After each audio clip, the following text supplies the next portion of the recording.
Hey, it's morning musings with four keys, or maybe morning meanderings with four keys. I don't know what I'll call it, but it's with me, four keys. This song is really silly. It's me, four keys. I'm super silly. And I guess this is my podcast theme song. I don't know. Hey. And this morning, we're meandering around or musing. I don't know. It's both of them, right? Um, Around the curses of the cycle breaker. We're not gonna be here forever. It's gonna be like 5, 10 minutes. 10. I'd like 10, maybe 15. We'll see. And I'm not going to whole thing, right? I'm not a therapist. Um, I've lived a lot of life. I've moved in a lot of circles. Um, I've experienced a lot of communities. I see a lot of stuff, but I only really want to discuss my lived experience so that other people consider their lived experience. I'm into human design, dabbling and learning about that kind of thing, and how we move energy we move through how we move as energetic beings through this world. Um, that's another thing. Right now, we're talking about cycle breaking and the curses of that. Looking, I got notes today. It's just I wrote two things down, so I stay on task. And the first curse is loneliness, right? That's stepping out onto your own plane of existence is a scary thing, and it almost always happens by yourself.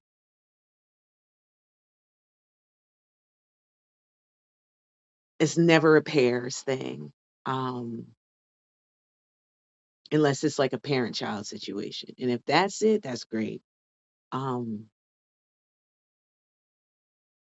it could be a couple thing, friend group thing, but I'm talking about the stepping away from whatever broken system, as I mentioned in my female problems episode, whatever broken system spawned you, right? Um,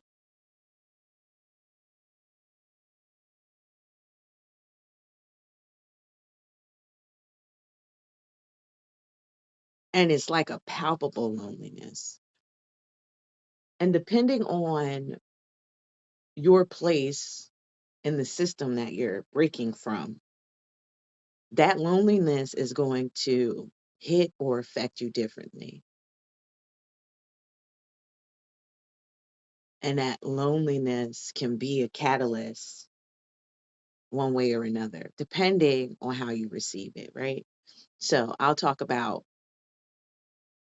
my the catalyst of my loneliness. Is that what I said? I don't know. I need to write those things down. I don't do a script. It's called musings and meanderings because it's just like you're in the stream of consciousness with me. I had my meditations, I did my morning work, and now I'm sitting with clarity to share what what is to be shared.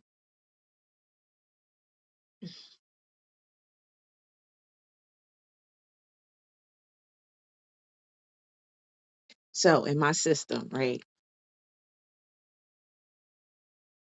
the system that spawned me, I got a few labels.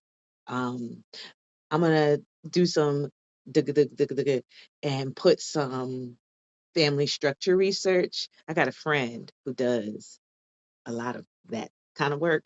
So I'm just going to send this to her and ask her what she thinks. Anyway,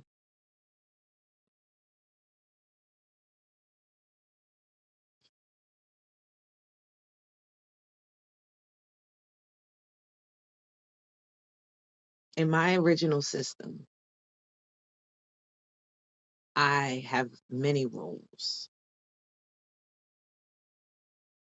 and I'll use like the general terms, not the terms that were granted me, the familial specific term, but like scapegoat resonates, problem child resonates, black sheep resonates,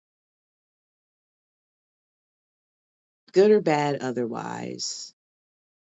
If you fall into any of those categories within your original system, my people, hello, we should be friends, right?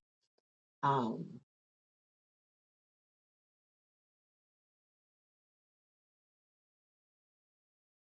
and I experienced the loneliness of those roles very early in my life. In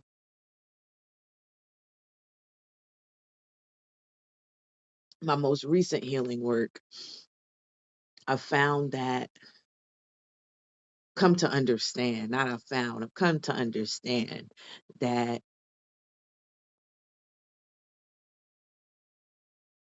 I like almost never had safety. So I've always been alone. Like I've legitimately always felt alone. I I grew up believing that it happened like in stages, but as you peel back the layers that you've accumulated in this life, um, you start to realize the things that you may have overlooked. Um, and I was always one of those things, othered, uh, black sheep, set aside.